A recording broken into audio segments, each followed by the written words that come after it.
Vamos a saludar a nuestro invitado para entender un poco, a ver en dónde va, porque no solamente está esta declaración, sino también las intenciones de llevar a modificación lo que hoy por hoy está escrito y que está legislado. Está con nosotros una de las personas, obviamente, que más sabe de defensa interior, Conrado Storani. ¿Cómo va, Conrado? ¿Cómo va, doctor? ¿Qué dice? ¿Qué tal? Buenas noches, un gusto de estar con ustedes. Bueno, bien. Qué placer tenerlo por aquí.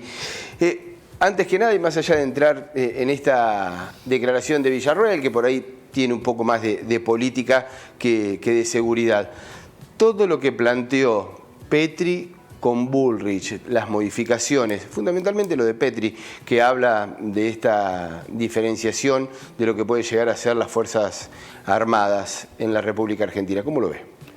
No, bueno, no es el sistema que rige legalmente. Arranco por ahí.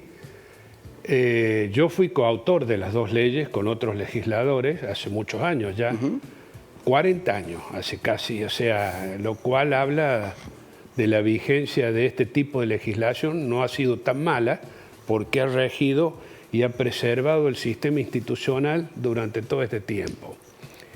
El problema es que acá había, anteriormente a eso, y me tomo un poquito para explicar, una especie de imposición por la Guerra Fría que existía en aquel entonces, previo a la sanción de estas leyes. De ahí las dictaduras militares que estaban basadas en la doctrina de la seguridad continental para los Estados Unidos, para nosotros la famosa doctrina de la seguridad nacional, que traía como consecuencia de que para ese tipo de teorías el enemigo estaba adentro o afuera. Y el enemigo, en este caso, sobre todo para lo que es el adoctrinamiento militar, se aniquila.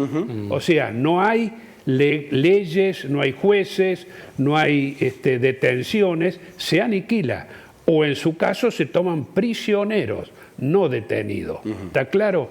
Bueno, esto fue lo que se modificó, porque esto fue lo que trajo también en todo Latinoamérica una recurrencia de golpes de Estado de signo bien claramente de ultraderecha, fascistas, digo yo, que estaban embanderados en esa teoría para terminar con la democracia. Nosotros pudimos hacer en el gobierno del doctor Alfonsín, porque además lo había prometido en su campaña, distinguir lo que era la seguridad interior de la defensa nacional. Muy brevemente lo digo, defensa nacional es para la posibilidad de un ataque exterior, subrayo eso, de cualquier tipo de fuerza, pero exterior, para lo cual debe estar preparadas, adoctrinadas, equipadas y desplegadas ante las hipótesis potenciales de conflicto las Fuerzas Armadas. Esas hipótesis potenciales de conflicto en un Estado democrático las propone el gobierno legítimamente constituido de turno a través del presidente y su ministro de Defensa. En el caso de la seguridad interior se trata de la prevención y o represión de grandes delitos federales, por eso es una ley nacional y una ley federal, donde se prevé, por supuesto, con la participación de la justicia fundamentalmente y las fuerzas de seguridad, que son, como todos sabemos, Gendarmería Nacional, Prefectura Naval, la Policía de Seguridad Aeroportuaria, ahora agregada, y la Policía, por supuesto, Federal Argentina, que están desplegadas en todo el país. Esas son las que están preparadas, adoctrinadas, equipadas para prevenir y o reprimir los de grandes delitos como estos que lamentablemente vemos, para lo cual se basan en las órdenes que brinda la justicia. Esa es la gran diferencia con el otro esquema. Por eso la respuesta de la vicepresidenta, que le escuché con atención y realmente me siento gratamente sorprendido, pone las cosas en su lugar. Las Fuerzas Armadas no están preparadas para eso. Es cierto, doctor, que el plexo legal actual no lo permite. No lo permite. Ahora, pienso si, y ya en clave política, si hay suficiente madurez para empezar a discutir estos temas tan sensibles en la sociedad y poder lograr un cambio y una modificación, ¿no? Se puede hacer, por supuesto, hay que hacer un debate, hay que consultar con los especialistas del tema. Obviamente el mundo ha cambiado. Yo le planteo, por ejemplo, casos de terrorismo internacional como Hamas. El problema no está en las leyes, aclaro. El decreto reglamentario fue el que puso la limitación, que fue, y lo quiero decir con todas las letras, cuando la ministra Nilda Garré, de Defensa, en la etapa de Kirchner, ella puso como condición en el decreto reglamentario que ataque exterior era solamente de una fuerza armada oficial de un Estado extranjero. De un Estado, claro. Lo cual dejaba, por supuesto, de lado todo lo que podía ser un ataque terrorista. Que la ley, cuando nosotros le hicimos, no distinguía si era un ataque exterior de una fuerza armada o de un grupo terrorista, caso puedo mencionar Hamas, como cualquier otro, Hezbollah y demás, y todo ese tipo de cosas sí estaban contempladas, y lo que vale es el espíritu del legislador. Por eso creo que también en ese caso se violó lo que era el espíritu de la ley, que se llama. Le consulto a raíz de su experiencia. En estos momentos, en este contexto, usted dice, bueno, ha cambiado el mundo, estamos en una situación absolutamente distinta. ¿Es necesario, hay riesgos, digo, hasta institucionales, democráticos? ¿Están esos riesgos hoy por hoy si se le otorga otras formas o otras posibilidades de actuación a las fuerzas?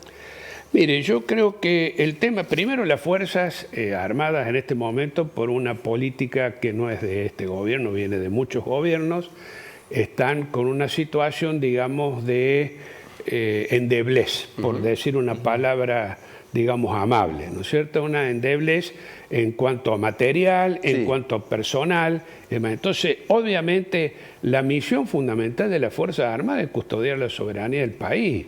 O sea, no estamos para... O sea, acá, por supuesto que se pueden hacer tareas conjuntas, porque la ley lo permite. El artículo 27 de la Ley de Seguridad Interior es clarito en eso. Todo el apoyo logístico... Claro, pero no de acción. La acción no, porque no están preparados. A ver, yo le pregunto, porque esto también es muy claro, y hay ejemplos. ¿Qué va a ir con un tanque de guerra a estos búnker narcos? ¿Va a ir con un tanque de guerra?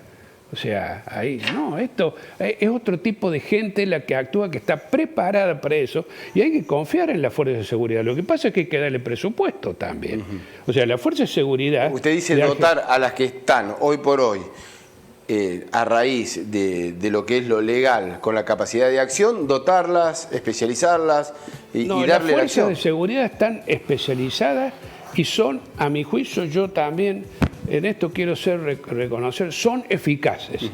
El problema no está en las fuerzas de seguridad, porque cuando llegan las fuerzas de seguridad a estos esquemas o lo que está pasando en Rosario, es porque llegamos muy tarde. ¿El problema está en la política? El problema está en la política, en la justicia, en un montón de lados. Y yo le voy a decir más. Si acá no se investiga en serio, porque acá se va al tema de lo que es a lo mejor lo más rimbombante en noticias y demás.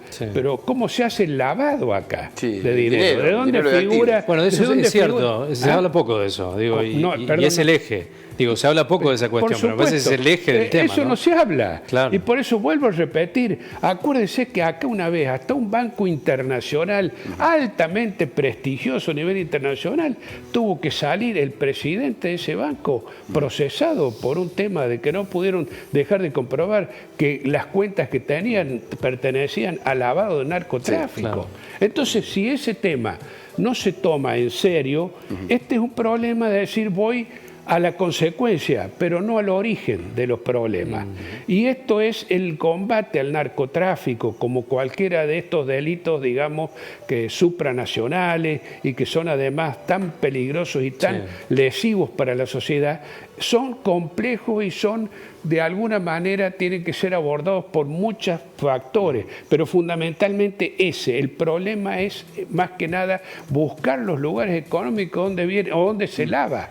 Ese dinero. En esto, porque los soldaditos que agarran es gente miserable, pobrecita, que no tiene otro destino. Ahí, ¿no? Y está demostrado, se está viendo eso. Es gente que vive en la marginalidad, que están abandonados por el Estado. Es lo que capta primero. Y bueno, por supuesto. Y entonces esa gente no es el que maneja la estrategia de cómo se penetra en un estado o se copa una ciudad. ¿O usted se cree que es solo Rosario? Rosario es la muestra, pero todo el país tiene problemas graves por una desatención. Aún así no hace falta modificar esta ley. Para mí no. Bueno, claro, entonces la política poco ayuda a una situación histórica y que probablemente conviene para algunos sectores, y también pensaba, doctor, hay un desfinanciamiento histórico de las Fuerzas Armadas. Bueno, ese es otro tema, y yo también creo que en eso había, en la época que nosotros, yo estuve también, aparte de ser diputado nacional, estuve en el Ministerio de Defensa, de funcionario. En esa etapa fue cuando estaba Jaunarena como ministro, Horacio Jaunarena.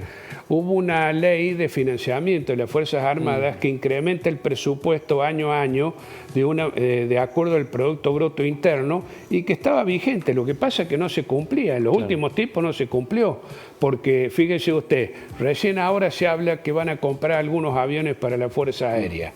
Y se habla y se da vuelta y se da vuelta, y la operación no se concreta nunca. Son aviones que acá de 4 o 5 años ya son obsoletos, porque ese es el otro tema. Hoy, además, también en eso hay que ver, en eso sí hay que hacer un gran cambio, pero eso es un tema, sí, no hace falta modificar la ley, es adentro, cómo hacer la doctrina, porque el combate hoy es totalmente distinto, no se maneja tanto por ese tipo de cosas, sino por el manejo tecnológico, por otro tipo de manejo, y a veces un individuo que tiene un buen sistema de manejo tecnológico puede superar a divisiones completas, como está demostrándose en el lamentable conflicto que vemos todos los días entre Ucrania y Rusia. Exacto. O sea, hay tecnología de los dos lados, porque de los dos lados se están ensayando, además, para desgracia del pueblo ucraniano, ¿no es cierto?, un montón de armamentos de un lado y de otro lado que traen como consecuencia este tipo de cosas lamentables que vemos todos los días por televisión. Yo, que he estado toda la vida en estos temas, creo que lo mejor, digamos, lo más exitoso de una política de defensa es lograr la paz sin ir a la guerra. Fundamental. Conrado, no hay otro objetivo. Sí, totalmente. Conrado, muchísimas gracias por la visita aquí al Telediario. Al contrario, gracias a ustedes. Un placer tenerlo por aquí. Un abrazo.